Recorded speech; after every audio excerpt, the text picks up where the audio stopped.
Bonjour et bienvenue à cette deuxième capsule sur la conscience phonologique. Alors, c'est la suite de la première petite capsule qui a eu lieu avant les fêtes.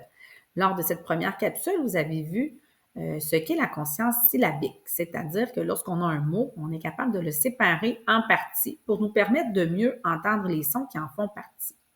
Maintenant, la conscience phonémique est vraiment le fait de séparer chaque syllabe dans lesquelles on entend des sons. Alors, c'est comme l'étape suivante. C'est pour ça que la conscience syllabique était comme un prérequis important. Si, par exemple, je prends le mot banane et que je commence par le faire en syllabes, alors je vais faire la séquence de le séparer en deux lorsque j'entends le mot pour faire banane.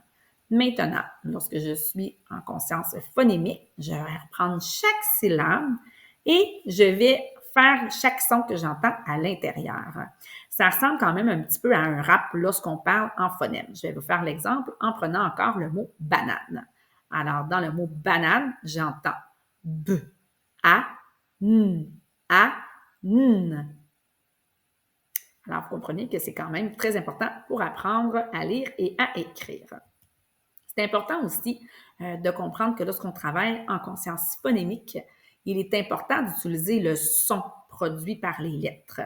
Donc, pour faire la distinction entre la lettre et le son, si par exemple, je veux prendre la lettre M, alors pour écrire le mot maman, alors je vais avoir besoin de la lettre M, mais je vais utiliser le son M produit par la lettre. C'est ce qui va vraiment nous aider à faire le lien avec le langage écrit. Donc, lorsqu'on est en conscience phonémique, nous allons utiliser le son de la lettre. Ce qu'on utilise au préscolaire pour nous aider, ce sont nos alphas. Alors, peut-être en avez-vous entendu parler par vos enfants, des alphas qui vivent sur la planète des alphas, justement.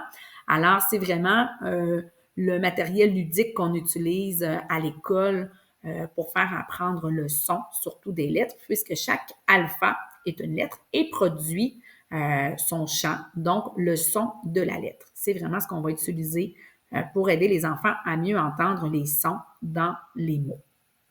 On va utiliser les mêmes trucs que ceux qu'on connaissait pour faire la syllabe, c'est-à-dire utiliser le bras quand même, parce que lorsqu'on veut bien entendre les sons dans un mot, c'est quand même plus facile pour notre mémoire de vraiment séparer notre mot en syllabes. Donc, avec le truc qu'on avait sur les bras. On a aussi encore notre chenille, Madame Mot, qui nous permet visuellement de donner un repère aux enfants pour savoir combien il y a de syllabes. Donc, ça nous permet de distinguer les mots longs et les mots courts. Et un nouveau truc qu'on va utiliser en conscience phonémique, c'est le truc de l'élastique. C'est-à-dire que nous allons étirer le mot, donc pour bien être capable d'entendre tous les sons qui font partie du mot. Je vais vous faire un petit exemple pour vous faciliter la compréhension.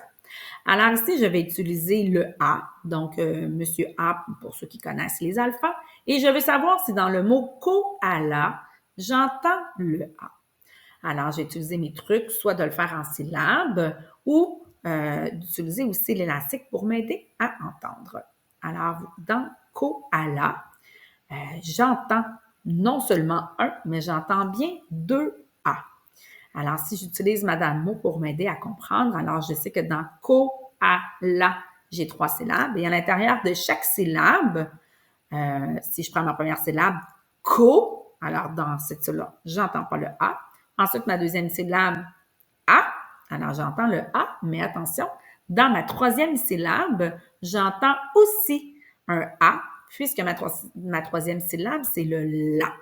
Alors, c'est sûr que cette syllabe-là est un petit peu plus difficile à entendre puisque mon A est collé avec une autre lettre.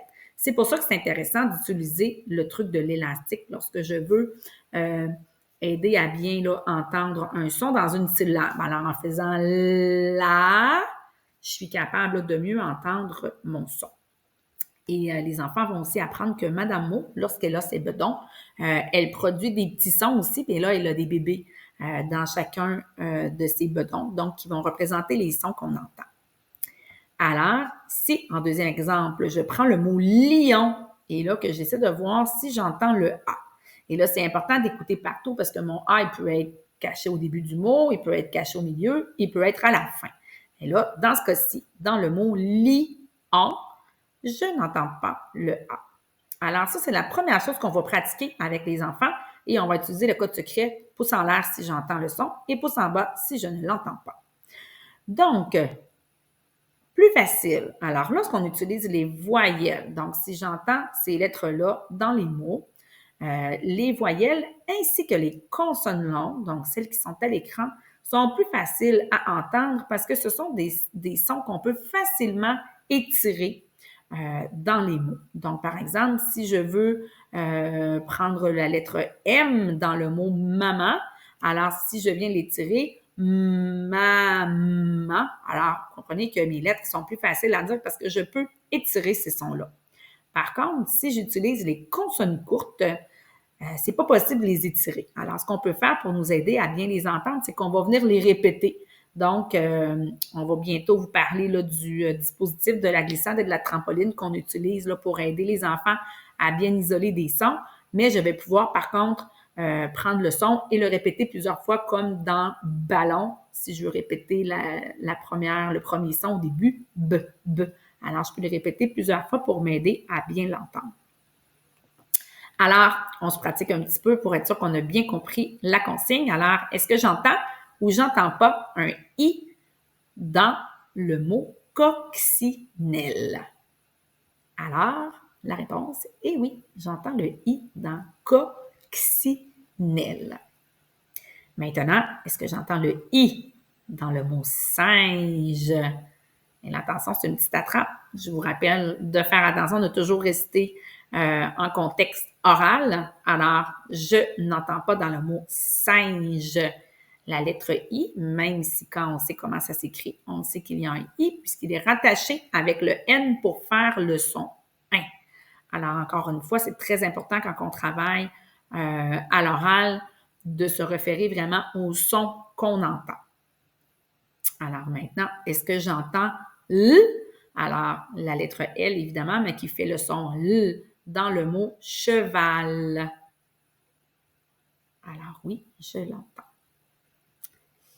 Et là, je reprends mon mot coccinelle de tantôt. Alors, tantôt, j'entendais un I, mais maintenant, je veux savoir, est-ce que j'entends L dans le mot coccinelle? Alors, je l'entends. Et là, je suis même capable des fois de dire où je l'entends, coccinelle. Je l'entends à la fin.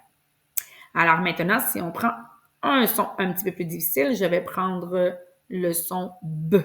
Donc, le son produit par la lettre B. Alors ici, c'est notre alpha qui est la botte. Est-ce que j'entends le B dans le mot dauphin? Alors, je ne l'entends pas. Maintenant, si je prends le mot abeille, est-ce que j'entends le son B dans le mot abeille? Alors, je l'entends.